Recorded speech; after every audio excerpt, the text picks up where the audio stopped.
part of the legend that's going on, just looking at that anthology and all the wonderful people and work in there. The last time I read The Coffee House in Hickory, it closed down shortly afterwards, so I am hoping that's not going to happen. However, I won't take full responsibility for that.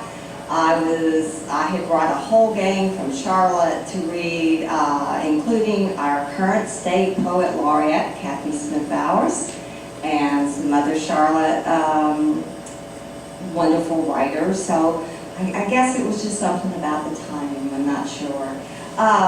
Yes, I'm going to be reading from this new collection. My husband took the photograph that's on the cover when we visited Prague.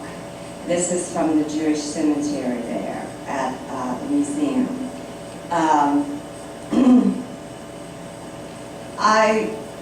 I started wanting to write something other than pure autobiography, although there are many poems that are autobiographical in here, and I'm going to read several of them tonight.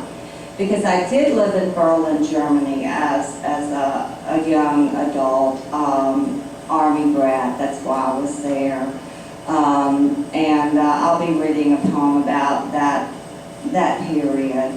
But I started, I didn't know what I was doing when I started this book.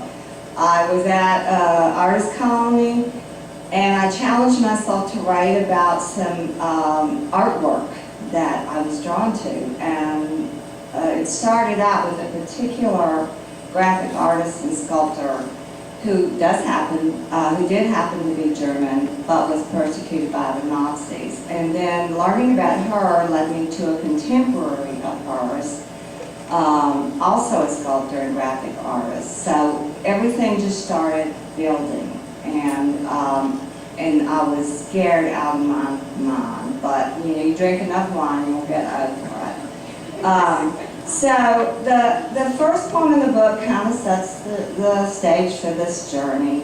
It's called The Goblets. Rubble from bombs still in the city as we rode to Brandenburg Gate, where my parents, my sister, and I stood looking up at those majestic horses. If someone had offered to take a snapshot, we would have moved closer.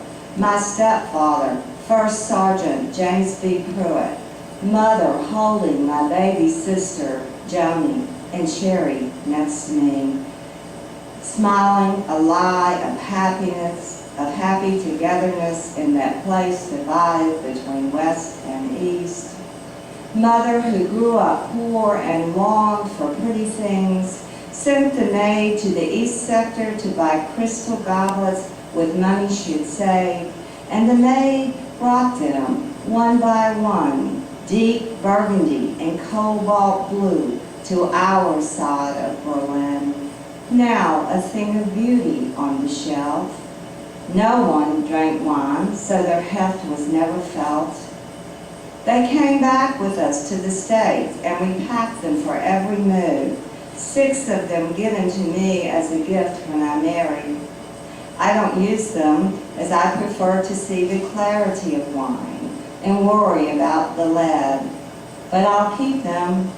I should tell my children about these goblets etched in history.